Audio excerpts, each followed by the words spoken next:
Flavor Balance Heat, the podcast for hot sauce lovers and makers, is brought to you by Scoville.com. Try Scoville.com's hot sauce subscription box, where you pick the heat, flavor, and food pairings you want in your box. Get 1 or 3 bottles delivered to your door each month. Choose your heat level, flavor profile, and food pairings. And it's completely customizable each month. You no longer have to worry about getting sauces you don't like or won't use. Scoville.com specially curates each month's box based on your personal preferences. And best of all, High Desert Sauce Co., Butterfly Bakery of Vermont, and Irish Spike's unique hot sauces are all available at Scoville.com.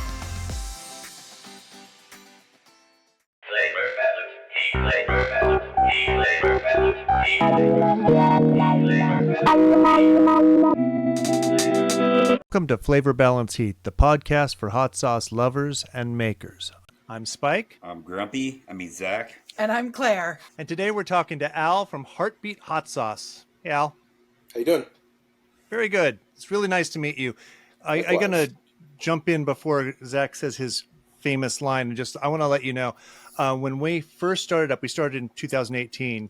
Yours was one of the very first sauces we got. It was actually yours and Erica's from Queen Majesty, where I got those both about the same time. Had a huge impact on us. Wow, thank you for the inspiration. Yeah, that's really cool to hear, because I remember being in that exact position not very long before. Like, we started in 2015, and I remember looking at other brands at that point and feeling that exact way of inspired and sort of intrigued by the growth of certain companies. And around that time, there was so few, relative to now anyways, so few kind of like young companies emerging, in this space, that the ones that were seemed to be really kind of front and center.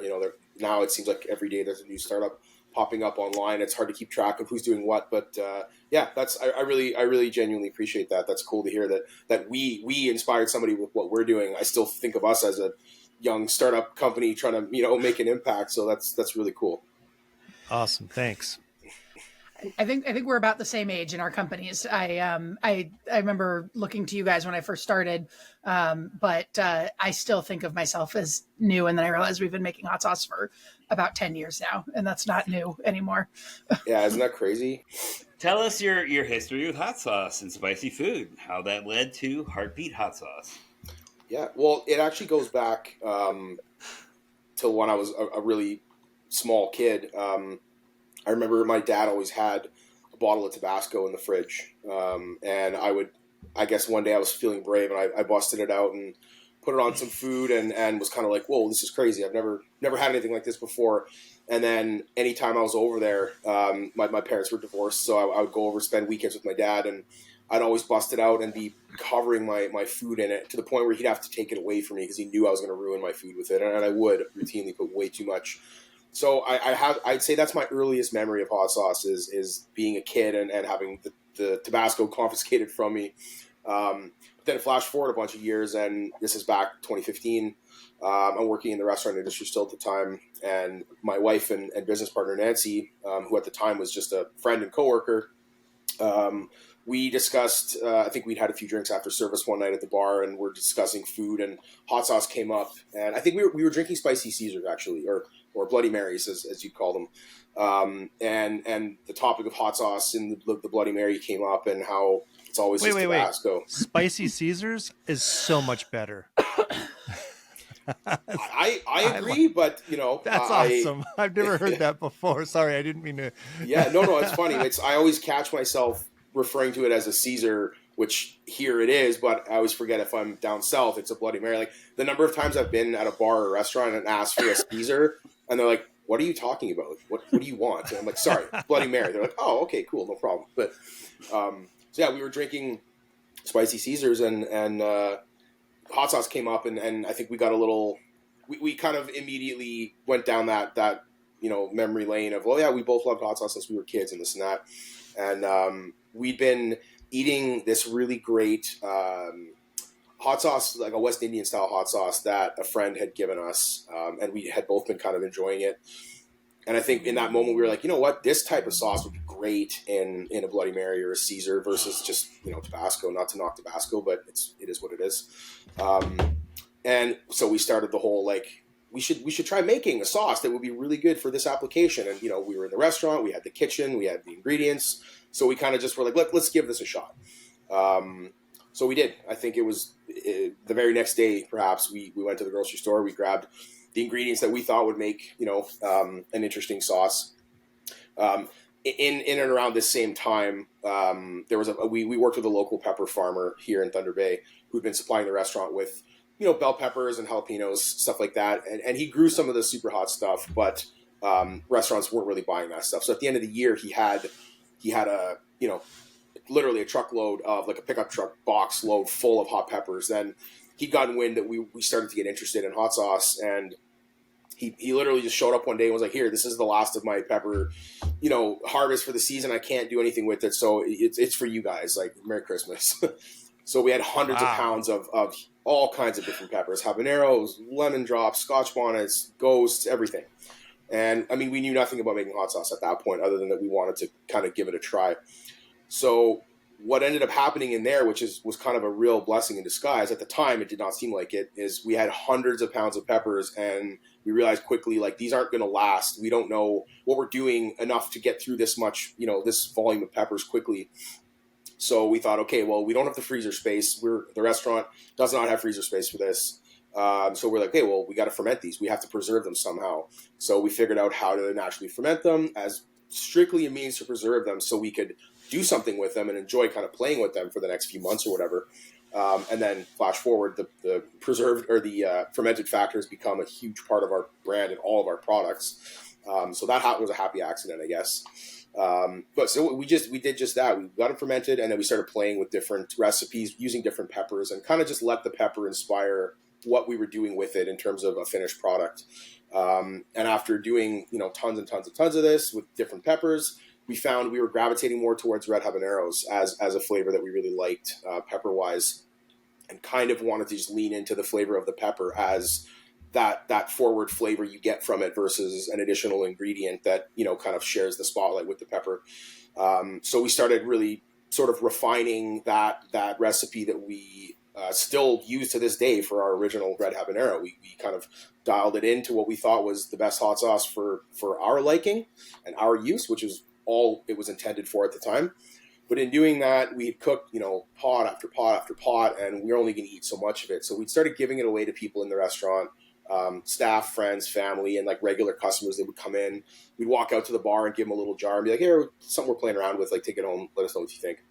And then within a few weeks, people started coming back asking, hey, can I get another jar of that sauce? It was really good. And this was like around fall, so we're starting to get into Christmas time. And then it became like, hey, can I buy like 5 jars of that? I want to give them out as Christmas presents to my friends and stuff like that. And then we got enough feedback at that point that all seemed really genuine and positive, and we were really enjoying what we were doing. We started thinking like, oh, you know what? Maybe we can have like a little side hustle farmer's market deal. Like, go to the farmer's market once a month, sell a few mason jars of sauce. And that'd be fun. We like doing it. So we kind of started rolling forward with that idea. Like, maybe we plan to produce a little batch of this every few weeks and go sell a few jars at the market. And then I still don't know for sure, but what I suspect kind of happened next was the restaurant that we worked at has a very good reputation in the community. It's sort of considered one of the best restaurants in town. So I think word kind of got out that there was a hot sauce startup happening as part of the restaurant, which it gave it immediate validation. It wasn't just like, a couple of idiots in their kitchen at home making hot sauce. It was, the restaurant, which already had a good reputation. There's this product that's being created by the restaurant. So just like I said, immediate validation to what it was. And then we started getting phone calls from like local retailers saying, hey, I heard you guys are starting to produce hot sauce. Like, let me know when I can buy it. I'd love to sell it. So right away it was like, now there's a potential to maybe make this a real product and have it in some stores. Like, and we're sort of faced with this decision. Like, do we let people know that this has all been misunderstood and we're just cooking hot sauce on, at night in the restaurant kitchen for fun? Or do we roll with this and like give into this sort of little bit of demand that's been created. So we did, and we said, let's just take this, step at a time. So that's when, like I mentioned earlier, started to look at sort of other companies and just get an idea of like what's out there on the market at the time. Not so much for inspiration, but more to do something different. We didn't want to go to market and be just another version of kind of what was out there. So we looked around, tried to see kind of what was new, what was different, because we knew hot sauce from all the years prior, which was just kind of the same rinse and repeat, everything. So we wanted to just do something a little bit different. So, we decided on the packaging that we still use today. We've made a couple small tweaks to it since, but very much almost exactly as we started. And then Nancy actually, as a gift to me, surprised me with a meeting with like a local branding agency. And the idea was like, hey, let's take this a step further. Let's give this product we're making an identity. Let's create a brand. Let's create a name. Let's give it an identity, give it a face, something that we can sort of market this with. Again, only thinking of a handful of local retailers. So we sat down with some great people, great local talent that helped us develop. Nancy had actually already come up with the name. And then that was sort of worked into that initial meeting with the branding people was, let's come up with like a visual sort of identity for this with the name and everything. We had packaging in mind already. So threw around some ideas, and the logo that we're still using today was kind of the first thing that was proposed. It was one of about 3 options that was proposed initially. And right away we were like, that's it. That's the one. We loved it. And it's still sort of our icon. Like we use it for everything. It's not something that we've created 25 different versions of. It's just, this is our brand. This is what our look is. Flavor Balance Heat is brought to you by High Desert Sauce Co. out of Tucson, Arizona. Zach is the owner and creative mind behind High Desert Sauce Co.'s hot sauces. He says, at High Desert Sauce Co. we make sauces that we love. The balance of bold heat and fresh flavor is the heart of our philosophy. We keep it simple by using the best ingredients we can get our hands on and letting the natural flavors run the show. High Desert Sauce Co. Just the good stuff. Visit High Desert at hdsauceco.com.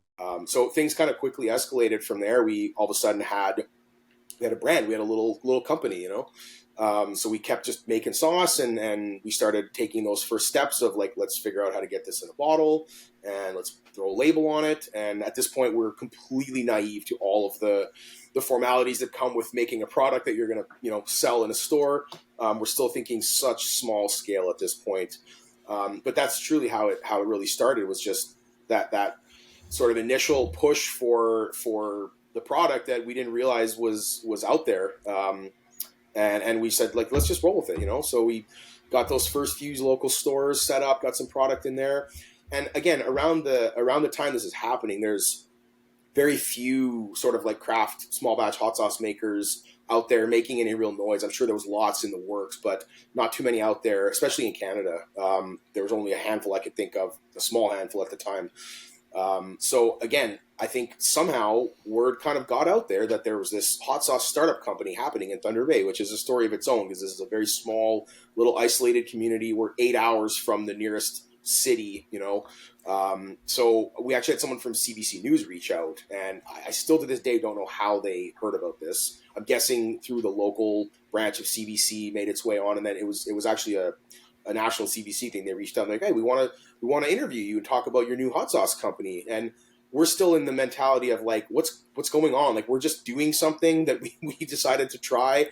And there's all these people misunderstanding what we're doing here. Like, we're not really even a company yet, So, but we kind of were just like, let's roll with it. So did a couple of interviews, kind of got the word out there, I guess, on a slightly larger scale than just locally.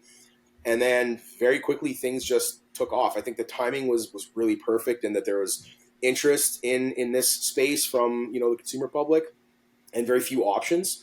So timing was great. I think we made a good product. Obviously, like we've still, the product that we make now as our red habanero sauce is virtually unchanged other than at scale.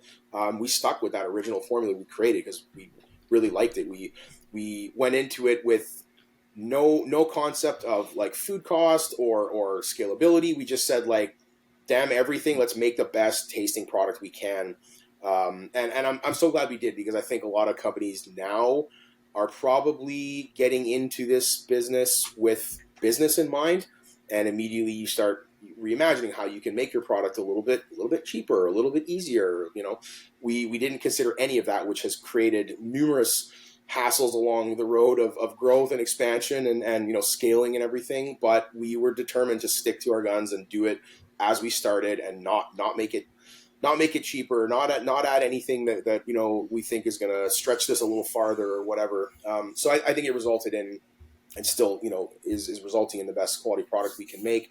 Also, the reason we ultimately decided to go the route of manufacturing versus co-packing. And again, not to knock co-packing, there's nothing wrong with it. So many of the sauces that I know and love are co-packed. But we chose to do things a very particular way, and we just didn't have that trust that we could hand it over to somebody and have it done as we envisioned it and wanted it to be done. So we went down that whole venture of starting the manufacturing side of things. We started in a restaurant kitchen. We'd go in on Sundays when the restaurant was closed and spend 14 hours sometimes cooking like 200 bottles of sauce. It was like literally like peeling the garlic and peeling the onions and chopping everything. Like, it was all fresh. It was all coming in the day before on our food order to the restaurant, and it was such a long. I have a photo. I wish I'd thought to We're have it. still in a restaurant kitchen. I totally get it. Yeah. So there's limitations with, space. And again, we were lucky in that we had it to ourselves on Sundays.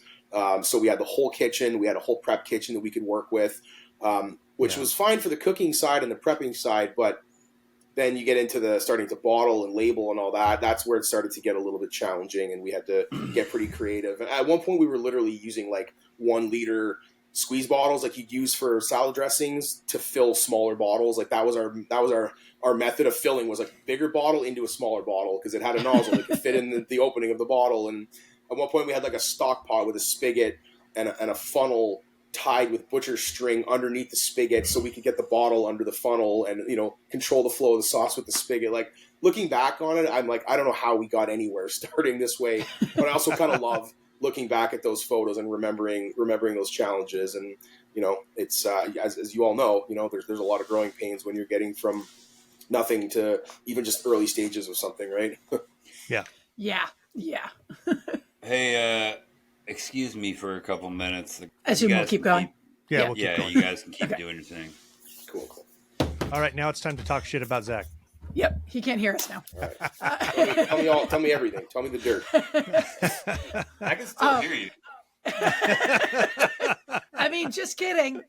We were joking, Zach. We're totally joking. Yeah. Go do your phone call. It's over it. It's not for sale anymore.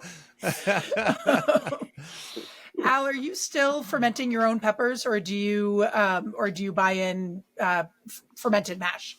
No. So another part of the story that I unintentionally kind of breezed over was we have a great local family-run farm in the community here who had been the supplier of tomatoes and lettuces and herbs to not only our restaurant but many restaurants throughout the community for many, many years. And they also kind of got wind of all this and said, hey, like they're actually from Holland, so they've got generations of pepper growing in their sort of lineage. So they said, hey, like, I bet you we could grow some really great. They do everything hydroponically.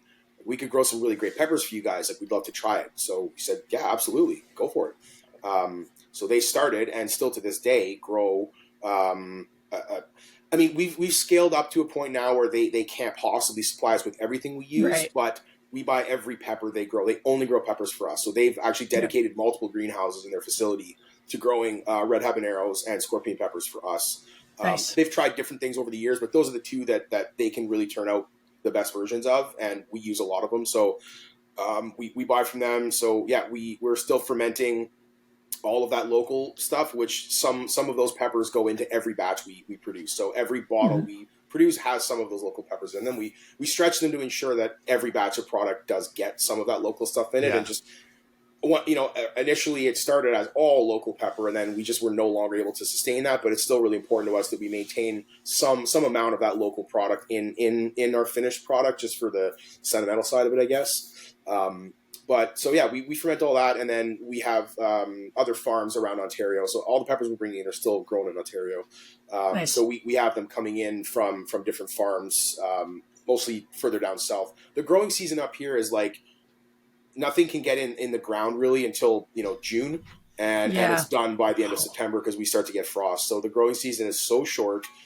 Ours is a little longer because it's hydroponic. It's all in greenhouses, but not that much. They're still battling minus 40 temperatures on the outside of those thin greenhouse walls. So the farms that are more south, they have a bit of a longer season, so we get a bigger yield from them, and they're also massive operations that can still, I shouldn't say massive. We're actually really happy that we've managed to maintain relationships with their family-run farms. They're not, mass production selling to huge. They're not shipping containers of peppers. It's like they're family farms. We've built relationships with them, which are very valuable to us. But they're able to produce at a scale that is more appropriate for what we're needing. So, when we go, our pepper season, as we call it, it'll start up in July and run through till October. And every week we've got pallets and pallets of peppers showing up, and a large part of our production team and efforts in those months go toward creating the mash, getting it all barreled and fermented and starting to age and everything. So it's a very big hands-on process for what we're doing. It's a big part of,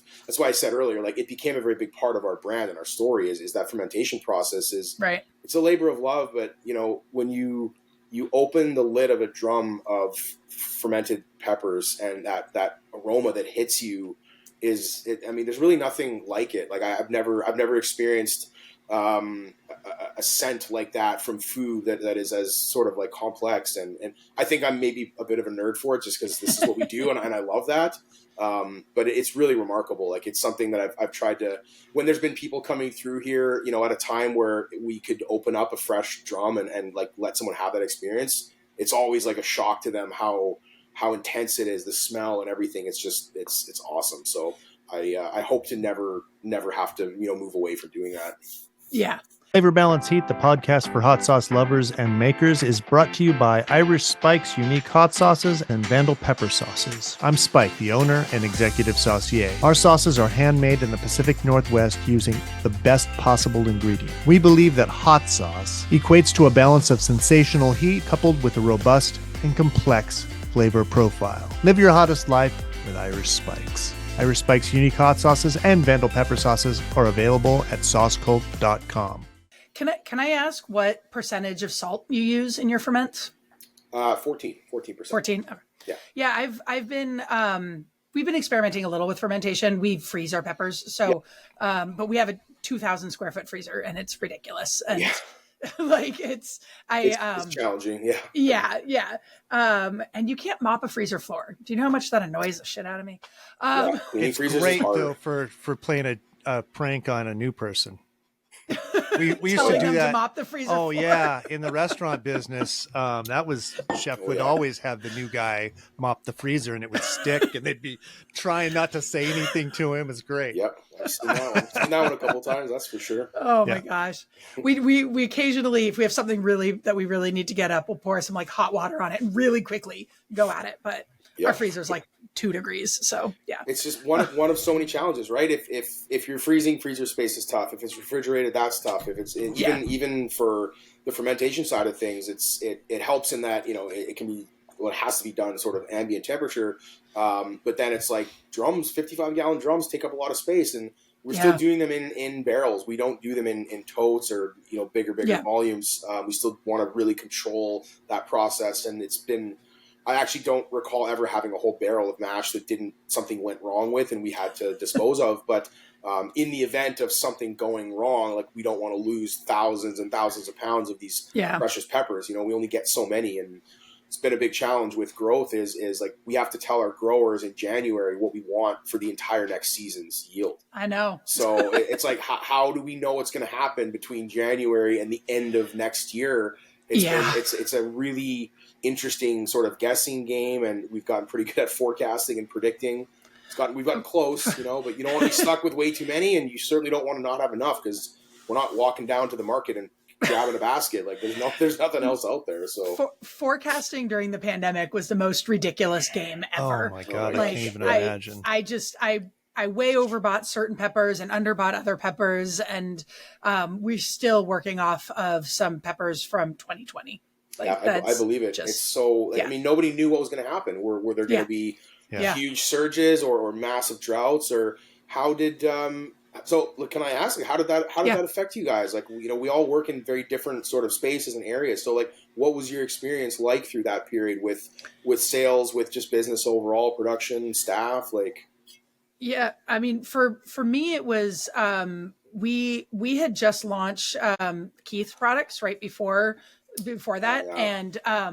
and that exploded. That was Mhm. why we ended up with too many red Serranos. But and so that totally exploded, and we and then a bunch of other things. I mean, everybody was stuck at home and they're buying stuff on the internet, and we were selling so much sauce, and we just, you know, because of the stage we were in, Mhm. we were like, oh my God, this is just going to keep on going up forever and ever and ever. And then, you know, everybody went back home or went back out into the world. They weren't at home anymore. They weren't cooking their food at home, and they were buying less stuff. And you know, and so then we had to adjust to that. And then it went up again and it went down again. And I don't know, it just went all over the place. And then with staffing, when the restaurants couldn't hire, we ended up getting a lot of their staff. So early on in the pandemic, staffing was so easy and no problem. But yeah, so we, you know, just, it was, so e-com side of things kind of took off. It absolutely took off. And staffing was really easy at that point. Hiring restaurant people is really different from people we used to hire before. So it was kind of an adjustment to, because obviously manufacturing is so different from restaurant work. Yeah. That's an interesting point. Like before you were bringing in restaurant staff, like, did you have people that had experience with manufacturing specifically, or just people that were totally green and you taught them everything from the ground up? Yeah, we don't. I mean, there's nobody in Vermont who comes in knowing what we make, like knowing how to do what we're doing at all. Right. So, you know, I've really liked baristas, you know, people with barista experience, because they have a lot of time on their feet and are ready to just go. Yeah. Landscapers are another one that like seem to do well for us. Yeah. We do have more kitchen people in our kitchen now. Our head chef is a CIA trained chef. Cool. And then we've got more kitchen people, but I don't know. I mean, you know, one of our favorite people who's been with us the longest was a retired history teacher. Oh, wow. You know? And he's great. Nice. We love him. So you definitely got some diversity and past experiences in your crew there. We have to. Yeah. That's awesome. Yeah. We joke around all the time. So with Nancy and I coming out of the restaurant space, into this, we actually had our longest employee that we have started with us. He was one of the staff at the restaurant, and he would come in and help us on Sundays, and he still works with us to this day. So we kind of naturally, our network of people, we know our restaurant people. So whenever we were looking to hire, we would go to the people we know that are either in transition between different restaurants or trying to move away from the industry. So we've ended up with a staff of almost, like, we're over 20 people now, and almost everybody is out of the restaurant industry. And we kind of joke that we're like a rehab center for broken industry folks that needed to get their lives back on track. And the restaurant industry is so have daytime brutal. hours. Yeah. So we have lots of people with young families. We actually have a number of people that have started families since, working with us and getting out of that grueling sort of industry lifestyle into more of a sustainable, longer term, family, etc. So it's kind of this like running joke that we're like a rehab center for industry people that needed to be put back together and set them back out into the world, So it's interesting that you've had a mix of restaurant and non-restaurant, and understanding the differences. There's experience that comes with it, which is great, but manufacturing is a different animal, right? I'd say it's like a marathon. Like working in a restaurant is a sprint, and manufacturing is a marathon. Yeah, absolutely. I couldn't agree more. I could not agree more. The pressure's on, the intensity's there, but it's just like to do the same thing over and over and over and do it well the whole time. You can't make mistakes, which I hate saying because humans are humans, but like you can't afford to make mistakes in this business. Like you have so many liabilities, and the last thing you need is a product recall or something. Yeah. It's like you cannot make mistakes. I feel like humans are going to make mistakes, and you have to accept that mistakes are inevitable, and you just have to have the catches in place to prevent you from letting it go out the door. Yes. And I guess that's where I think of the mistakes more than a mistake that gets caught is not catching the mistake. The mistake is not catching the mistake, Yeah. And there's just so many, I guess when you really I mean, everybody should care, but let's be honest, like some people care more than others. And when you really love what you do and you really care about the integrity of your product, and especially when you are manufacturing your own goods, you don't have anybody to point the finger at. That's one thing I've said that is the blessing and curse of manufacturing is, yeah, you get all the glory because it's like, yeah, we make this with our own hands, every step of it. This is all made by us. But if you do have an issue, you have nobody to throw under the bus. You have to take it all. That's why I think our mentality of like we cannot afford mistakes because we don't want to have to take that. We'll happily talk about the joys of it, and we don't want to have to face the music if something goes wrong. So knock on all the wood I have around me. Seriously. Yeah. I was bottling some. I had Johnny Scoville in the kitchen one day, bottling some green sauce, and as I was bottling, I noticed like one of the bottles, there was like just a little chip in the glass right here. Oh, like pretty decent, and like I don't know what case it came out of, so we had to like throw away 4 cases of sauce. And he's like, "Bro, yeah, I'm so sorry." I'm like, "It's not anything you did. It's just It is what it is. Like I don't know where that piece of glass is, so that's like, it. all of the sauce has got to go." Yeah. I've done that so many times. Yeah. I'm Claire George. I own Butterfly Bakery of Vermont. We make hot sauce, mustard, cookies, and granola, and 100% of our products are made with Vermont ingredients. The thing that I hear most often from people is that my hot sauce tastes like the peppers that are in it. We do really simple recipes that don't get too crazy and nitpicky, just to really accentuate the flavor of the peppers that are in there. The unique thing about our hot sauces is how much we feature the farm and the relationship with the farm and really bring the terroir of Vermont to our hot sauces. I am pretty sure I am the #1 purchaser of Vermont-grown chili peppers. I would love it if there would be a legitimate pepper market in Vermont where people would know Vermont for its peppers. We're all better for supporting each other. And I think that part really shows itself with the collaborations that I do with the other businesses and the other farms, that I love working together and coming up with new ideas and presenting each other with new challenges. And I think overall that's the attitude here. And I absolutely love it because that's my attitude. I try to live my life with love.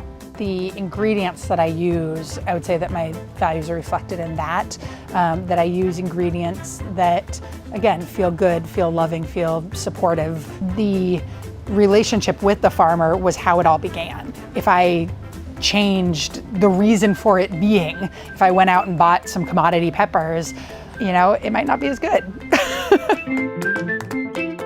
You can find Butterfly Bakery of Vermont hot sauce, mustard, granola, and cookies at butterflybakeryvt.com. Yeah, it is the worst kind of coming to grips with the fact that you have to throw something away. Like just that dawning realization where like what got bottled into that bottle is like, no. And it could be for nothing, but you have to do it. Zach. Sorry. Yes. Yeah. Couple cases is no big deal. Yeah. It's still when you realize like, oh crap, that needs to go. Well, like actually just today No, go ahead. It really didn't bother me. It didn't bother me too much, honestly. Catching it at that stage is a gift, really. Catching absolutely. it down the road where you've done everything and have to get rid of everything. That's so I'll take that gift any day. Whenever or the hopefully no one's ever experienced this. You get an email and it's like, oh, look what I found in my product. That's like the absolute worst case scenario is, hey, I found a piece of glass in my hot sauce, which you don't use glass. So I definitely have not experienced that, but I imagine that is every glass hot sauce, company's nightmare is, oh, I found broken glass in my product. Which like, we're in the middle of switching to plastic just because I'm tired of glass. It's we haven't used it, but I understand, all the challenges that it would pose. That's for sure. Well, I was just reading through the notes from, I think it was yesterday's production, that they had a case got like knocked And so 2 of the bottles broke upon filling because of the hot fill, and they just shattered in their hands. Oh no. Yeah, which of course then, because we have a bucket too to catch like what's filling to like toss back in. So now that whole bucket's got to go too. Right, of course. And you know, everything around it, and I always worry about the again, we don't use glass, so that takes that out of our equation, but with all of the assembly line equipment and you know the kettles and the implements and this and that, the blenders, like I think of all the metal that is being you know rubbed together, and the last thing you want to see is like a little shaving of metal off of something. And you know we've chosen to invest in the highest quality manufacturing equipment we can afford, and you know, truly, we've probably gone beyond what we can afford a few times, but made it happen to try and avoid some of that.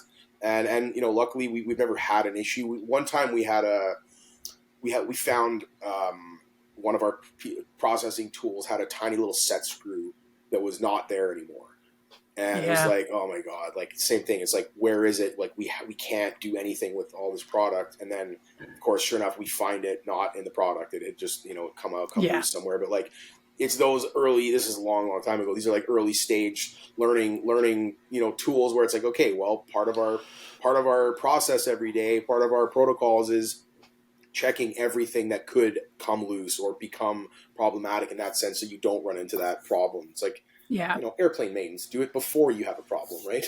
Yeah.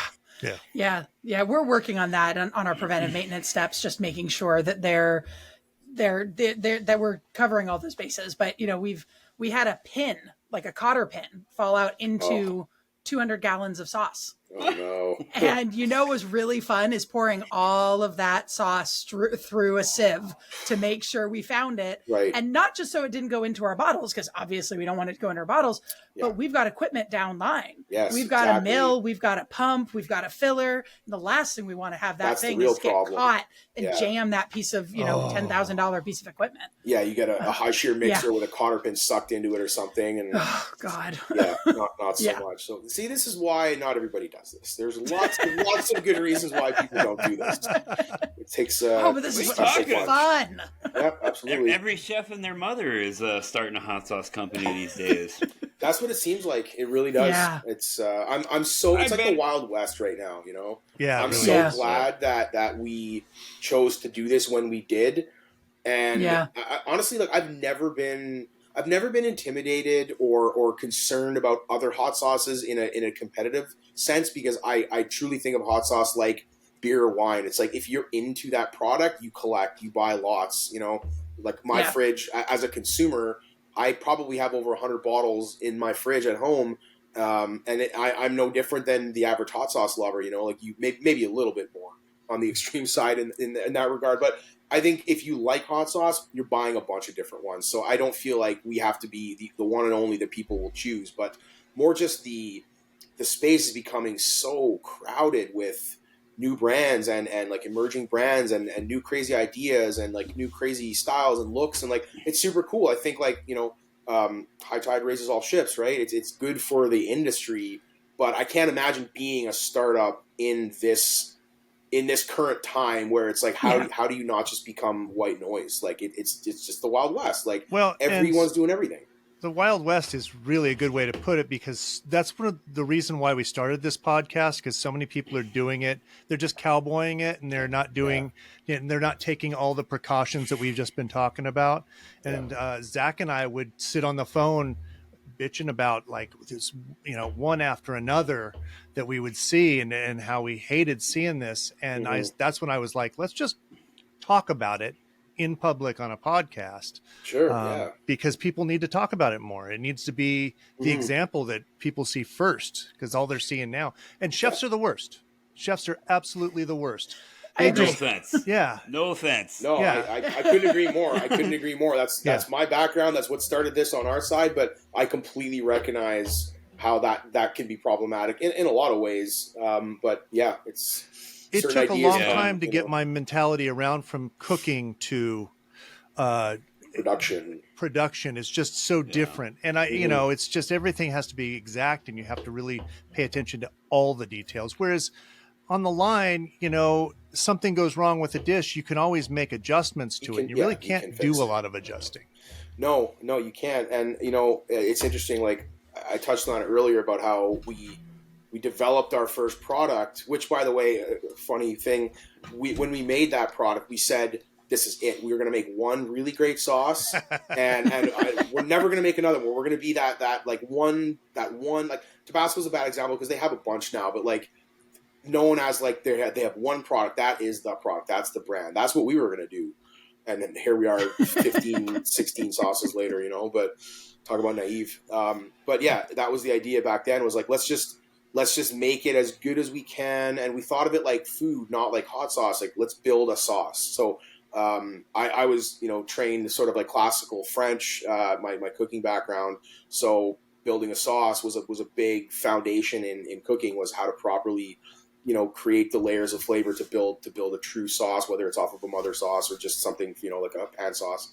So we took that same approach to the hot sauce. Was like, well, let's, sweat out some nice finely minced garlic and onions and peppers, and like build all those flavors. And, let's make sure we get a little salt in there to help break that stuff down. Like, we're thinking of it like food, not just, okay, what's in hot sauce? This vinegar, there's peppers, there's salt, fire in a pot, boil it, taste it, add a little of this. Like, I think there's probably a lot of that happening now, because there's this idea that the hot sauce is the gold rush, so we have to get in on it. And I have to presume there are a lot of corners being cut by brands that are trying to get to market quickly or be the next craziest thing. Yeah. I could be completely wrong. That might not be happening. You're but, not. You're not. I see it every day, man. And like when you reach out and you try to help these people, to like, oh, I've been a chef for 20 years. I know what I'm doing. Did you know you're sourcing peppers that are legally grown in someone's fucking house? Or you can't do that? Why aren't you putting salt in your sauce? Oh, that's the thing that, like, I've gone off on this so many times. Like, you're under seasoning the food you're putting it on if you're not putting enough salt in it, or any salt. It drives me crazy. Well, balance, right? It's all balance. Like that was the biggest thing that we looked at, was like, so Nancy, my partner, she doesn't have experience so much on the kitchen side of the restaurant, but front of house, like, was a bartender for many, many years, has a phenomenal palate for balance of, acid and sweetness and things like that would make fine nuances of a cocktail, either make it a great cocktail or a shitty cocktail. So like, really good palate for that. And so we worked together a lot on that, just the right amount of acid, the right amount of sweetness, the right amount of salt, the right amount of heat. Like, we kept our formula so simple to primarily let the flavor of that red habanero kind of come through and be what you expect and get from that sauce. But then those fine things, like having a little bit of sweetness and having the right amount of seasoning. Like, I don't think people often are paying attention to those small details. They're just thinking, okay, hot sauce it's heat first, and then you need vinegar.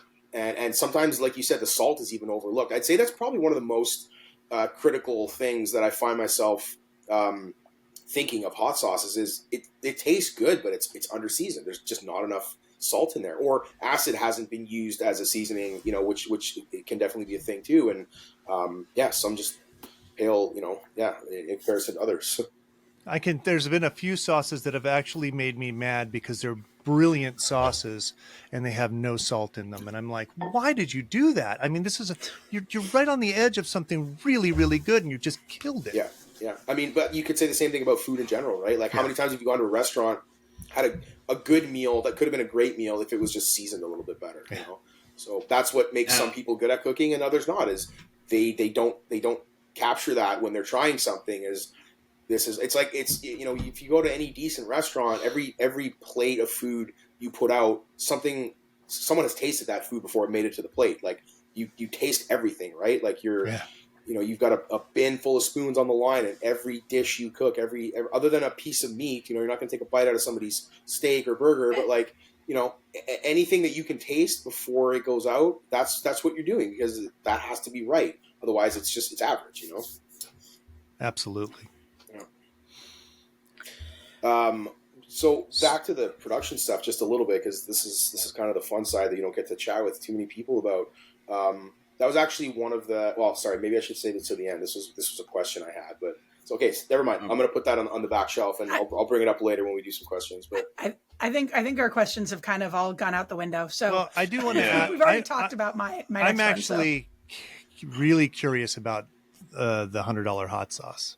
Oh yeah, that's true. Okay, where are we at right now? Like, is that what we're doing? I love this. This is the best thing to happen. Where we don't know where we're at. All right, so you've already talked about my next question, so we can move forward from that one. Okay. What's this $100 hot sauce? Well, back up real quick. I wasn't here for your desert island sauce. What was that? We haven't gone there. We haven't even gotten to question number 2, Zach. It's been awesome. So, then I'll bring up the desert island hot sauce. Yeah. Desert island hot sauce. So you were on a ship. It sank. You're the only person on the desert island. There's all kinds of different food that was on the ship that washes ashore, but there was only one pallet of hot sauce. It can't be yours. What one or ones would you hope it would be? Oh man, that's a loaded question. Yeah, that's a really loaded question. Don't feel obligated to answer that question. No. I'm truly not trying to think of like, oh, who do I make sure I mention because they're a friend or whatever. It's like I'm just trying to think of like what are my. I'll be completely honest, and I will answer the question, but I'll be completely honest with you in saying I eat more of our sauces than any others, and it's only because we made our favorite products. We made the products that we want exactly as we want them. We selfishly created what we want to eat and hope that other people like them. So like we do eat kind of a lot of our own, and I know that probably sounds super full of ourselves, but it's just the truth. But I mean, there's some. Oh man, that's a really really hard question. I'm like going through my mind of like we swap out what we're eating pretty regularly. Like we'll go through phases of buying a ton of sauces and kind of working our way through them and trying them, and some make it into our rotation. One that popped out to me that I don't even think is being made anymore. It was from Cully's in New Zealand, and it was a roasted Reaper and chia seed. And it was like Ooh. I don't know if they were fire roasted or just like oven roasted, but there was a flavor that came out of the Reapers from the roasting that was so incredible, and it was really hot. It's not something you could eat, in a huge volume of, but the flavor was just so incredible, and that just popped into my mind as one that I savored every last drop of, and I've not been able to find it since. Bravado makes a really great black garlic and Scorpion, I believe it is. Is it Scorpion or? Yeah, I'm not sure. I think it's black garlic and Scorpion. Also, just really, really delicious, kind of on the hotter side. Dawson's original habanero is a great, really just a really good, straightforward, really, really pungent pepper flavor. Good amount of heat, great flavor. And I'm just trying to think through all my. The reason why I like this question has to do with I like the idea of what the breadth of a sauce is. Some sauces are just like we do one for ramen that's only good for really ramen and maybe fish tacos. Yeah. But I like to just look at those sauces that can really go on a lot of things. Yeah, and that's part of where I'm struggling with it is so many of the sauces that are in our sort of rotation are specific to certain dishes or meals. Yeah. So it's tough. I feel like I want to lean towards sort of a really classic, like Louisiana style in terms of like everyday application. Like if I'm going to put it on, I contrary to what most people think, I don't put hot sauce on every single thing I eat. I do on most things, I guess, but there are certain things that I don't. Like I caught myself earlier tonight. I had for supper, I brought some I'm trying to eat clean, so I brought shredded raw beets and carrots and spinach with some ground turkey, and I made a little yogurt tahini dressing for it, and just kind of made a bowl out of that, and I didn't put hot sauce on it. And when I was finished, I realized that I hadn't put hot sauce on it, and was like, weird. I wonder why I didn't. And for some reason, that food just didn't scream at me like, oh, you need hot sauce for this. When really, it definitely could have used it. It was fairly, I don't want to say bland, but it was what it was. A bunch of raw veggies and some turkey, but. Something that can kind of go on everything. So I think like something in the vein of a Louisiana style, in that it's pretty just right down the pipe, like good vinegar. If it's a well created one, well balanced one, you got the nice acid. I love vinegar forward sauces. Again, not for everything, but just as a go-to. I think maybe my palate, getting into hot sauce from Tabasco at a young age, that was that first impression of hot sauce, was that very sort of vinegar forward. So I think something in that vein. But then I also think of all the things that I'm using where I'll stray way away from that and do something way more fruity or way hotter. And it's such a hard question. Like, I don't know that I could pick one. I really don't. That's awesome. I love that. And that's your answer right there. That's the answer. I feel like it's so hard for makers. We're in the sauce all the time that it's hard to think about just one all the time. Absolutely. It's really hard. Like, I think the problem becomes that we've tried so many and so many great ones have stood out over the years. I mean, I'm going to say with a fair bit of confidence, I've tried thousands of hot sauces at this point. Like, between going to expos and subscribing to different boxes and just buying them anywhere I see them, or in more recent years, the gifting. Anytime when you make hot sauce for a living, anytime someone travels, they come back, they're like, "Oh, I found this hot sauce and I got it for you," which is super cool. And it's led to even more variety being tried than I've even found myself. So, it's. I'm going to be. I feel like this one's going to keep me up at night tonight, just thinking like, what would my one be? I'm going to ask Nancy when I go home and see if she can do a better job of answering than me, because that's a really, really tough one. I'm like scanning through the doors of my fridge in my mind, like what there is, and there's so many ones that stand out, but not as my one go to every day. While you got that fridge door open, let's go to the next one, which would be $100 hot sauce, because that's perfect for it. Okay, what's the story there? Okay, so Spike is crazy. We'll just say that. I mean, 2 hot sauce companies, hot sauce games, podcast, and now he wants to make a $100 hot sauce. He wrote myself and Claire into this process somehow. So we're planning on making the sauce. The level of ingredients and processes and packaging is going to warrant a $100 price tag. Okay. What do you feel, for you personally, would warrant a $100 price tag when it comes to an ingredient, no truffles, when packaging is looked, or a process that of that's super complicated that would obviously increase the bottle cost? I mean, right away. So in the vein of truffle, in that the rarity and the challenge to sourcing, I thought of morel mushrooms. We've done a couple sauces with mushrooms in them, and mushroom used in the right way can be a very cool ingredient to play with for a sauce.